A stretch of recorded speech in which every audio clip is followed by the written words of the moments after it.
everything inside, everything in the engine bay was covered and filled with water. And this is from farmland where it's fertilized with cow poop.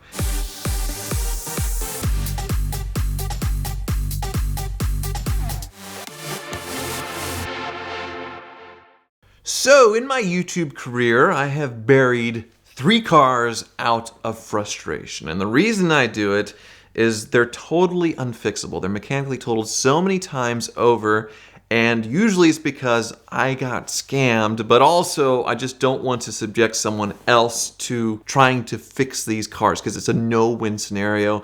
And it seemed at the time more fun and more satisfying than junking them because I'm genuinely very angry at the cars and the situation. So the very first time I did it was with a Chrysler LeBaron convertible, Mark Cross edition, with the wood paneling and the talking box speak and spell guy that tells you your oil is low, your door is ajar, all of that stuff. And I bought it from a crazy man who had like 20 or 30 of them. And I told him I wanted a car with no rust. And he sent me a car that had rust on every panel, and I could double fist through the holes in the floor with all of the rust. And it had so many issues.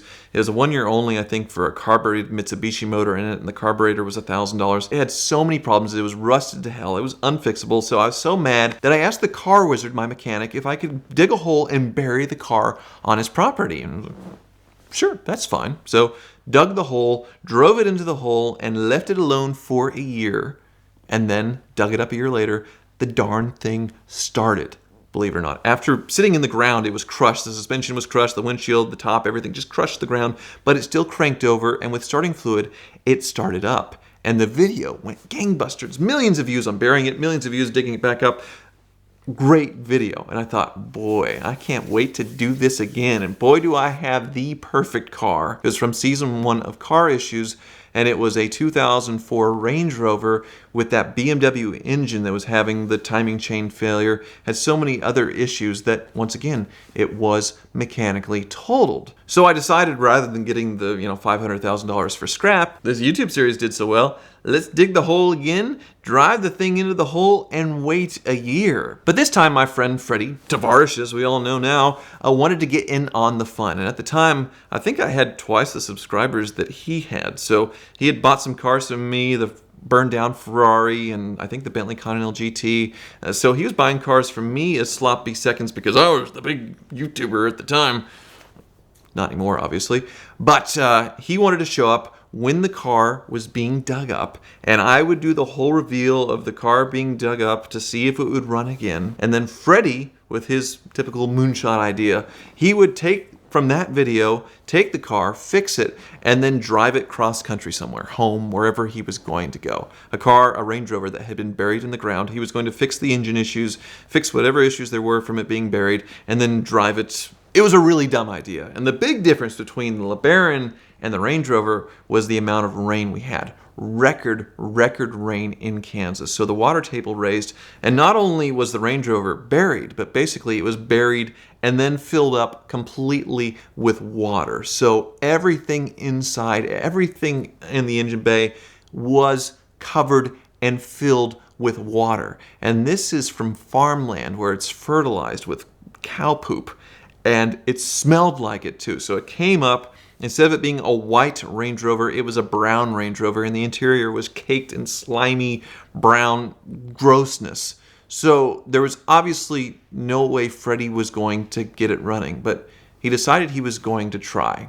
And he tried for about an hour. I think he hosed the car off, cleaned out the interior, all that stuff, just got all the poo mud out of it, and then assessed the engine, completely ruined, and realized, there's no way I'm going to get this thing running. So I'm just going to trailer it to my friend Matt at Demolition Ranch, and then we'll shoot up the car, blow up the car, do something. So I thought my video of digging up the car and Freddie's video of trying to get it running were going to be very different. Because Freddie couldn't do much to get the car running, he just hosed it off and then talked about how terrible it was. Our two videos were exactly the same, and for whatever reason, I agreed to put the videos out on the same day, at the same time. And before this, burying the Range Rover got a bunch of views, over 1 million views. The previous LeBaron got, over 1 million views each, 2 million views. And then we put our videos out on the same time, and my video completely died.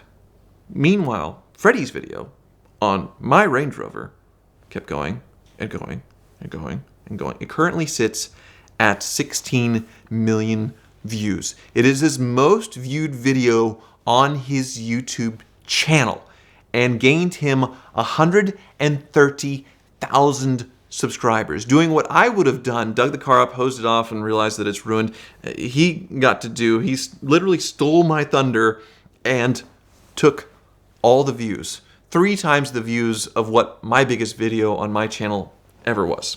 I wasn't really mad at Freddie because the situation was not good, and obviously he didn't intend to completely steal my thunder with this. But then also he took it down to Demolition Ranch and they shot the thing up, and I think that got millions of views too. So I missed out on that as well. I felt pretty stupid to agree to this, to just sharing and collaborating in that sense. But Freddie did feel bad, and he wanted to make it up to me. And by making it up to me, he decided to give me the Pimp My Ride minivan, which is his most successful series of videos that's right behind view-wise from the Land Rover, where he got #1 YouTube trending, finding an old Pimp My Ride TV show minivan, recommissioning it, getting it all to work again, then driving it from Florida to Kansas to surprise me with this amazing, amazing van. So he definitely made it up to me and then some, being a part of that series and getting this amazing van to make videos. And I eventually gave it back to him after it sat in a museum in Kansas for a year. And then he donated that van to the Peterson Museum. As far as I know, the Range Rover is gone, or it's still sitting at Demolition Ranch with 1,000 holes in it. So that was the second burial. The third burial was the X6M, the BMW that I bought. That is supposed to be an X6M, but unfortunately, the engine was replaced. It had blown up, and somebody had swapped in a non-M engine and got it to barely work, cobbled together, zip ties, forced in as far as the lines and fittings that don't really match up. Somehow ran on the factory X6M ECU, but runs terribly. It's so far gone. A used engine's $10,000. The thing's worth nothing. So it's total junk, and I was scammed so badly that I just dug a hole. But this time, digging the hole and burying the X6M did terrible. People hated it.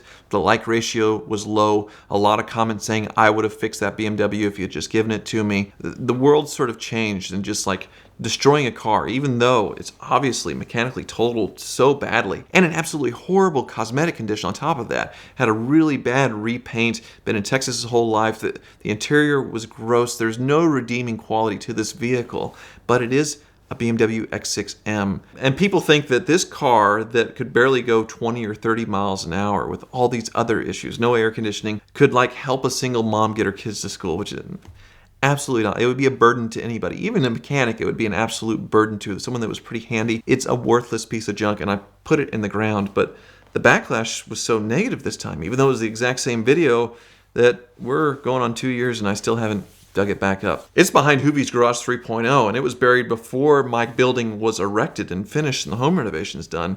It's just sitting back there, and I guess someday I'll dig it up. If you get a ticket, the first thing you should do is text a picture of it to 305-305. That will get the ticket clinic on your case immediately. You'll be facing costly fines, risks of suspension, possible jail time, points on your license, higher insurance premiums, and a lot of bad things that they can help you to avoid. You can also find them at the link in the description below, but the Ticket Clinic is a nationwide law firm with brick and mortar offices in Georgia, Florida, and California, but they've got attorneys everywhere, and that's what's most important, because a local attorney will know exactly how the local laws work, know the people who are in charge, and get you the best outcome possible. So text a picture of your ticket to 305-305 or click the link in the description below to fight your ticket with the Ticket Clinic.